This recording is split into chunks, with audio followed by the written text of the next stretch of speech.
দেখছেন কলকাতা টিভি, ভাস্বতী রয়েছে আপনাদের সঙ্গে। শুরু করছি সংবাদ সারাদিন। খাস কলকাতায় গণপিটুনিতে মৃত্যুর অভিযোগ তদন্তে নেমে নয়া তথ্য পুলিশের হাতে। নিহত ইরশাদ আলম দোকানের টিভি মেকানিক ছিলেন। দোকান মালিক মোহাম্মদ ইমরানকে ফোন করেন ইরশাদ।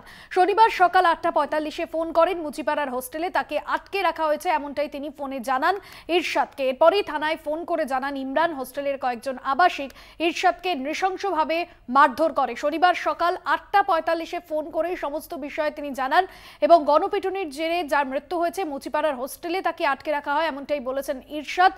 8:45-এ ফোন করেন শনিবার সকাল এবং তখনই সমস্ত বিষয় বলা হয় তাকে ফোনে।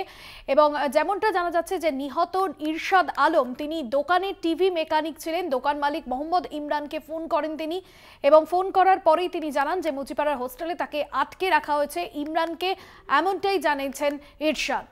দুর্গাদাস বন্দ্যোপাধ্যায় ফোন লাইনে রয়েছেন আমাদের প্রতিনিধি। দুর্গাদাস, তদন্তে নেমে পুলিশের হাতে নতুন করে কি তথ্য উঠে আসছে বিষয়?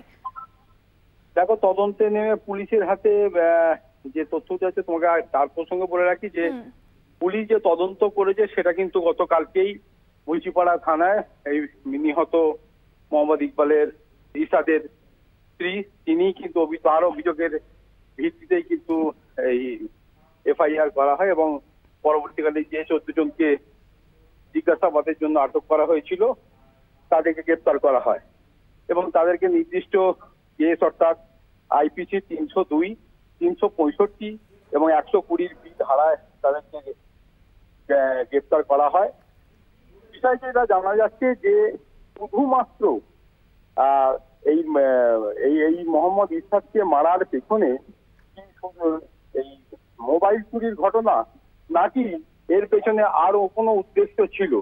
সব থেকে বড় কথা যেটা কলকাতা পুলিশের উচ্চপদস্থ আধিকারিকরা বিভিন্ন বিষয়ে খতিয়ে দেখার জন্য ওই সংশ্লিষ্ট যে ছাত্রাবাসটি তার আশপাশে যে সমস্ত সিসিটিভি গুলো রয়েছে তাদের প্রত্যেকের সিসিটিভি ফুটেজ কালেক্ট করা হচ্ছে এবং সেগুলোকে খতিয়ে দেখা হচ্ছে যে এর সাথে অন্য কোনো ব্যক্তিরা সেদিন এই হস্টেলটিতে ঢুকেছিল কিনা বা মোহাম্মদ ইরশাদকে যখন ঢোকানো হলো তখন শুধুমাত্র কি ছাত্ররা ছিল নাকি বহিরাগতরা ছিল, তাদের সঙ্গে যদি তারা ঢুকে থাকে তাদের সঙ্গে অন্যদের কি যোগ ছিল, এই বিষয়টাকে খতিয়ে দেখে বোঝার চেষ্টা করা হচ্ছে যে হোস্টেলের মধ্যে মোহাম্মদ ইরশাদকে ঢুকিয়ে যে তাকে মারধর করার ঘটনা কি শুধু নিছকই একটি ওই চুরির ঘটনাকে কেন্দ্র করে নাকি এর পেছনে অন্য কোনো রহস্য অন্য কোনো ঘটনা রয়েছে, সেই বিষয়টা কি খুঁজে বার করবার চেষ্টা করছে কলকাতা পুলিশের।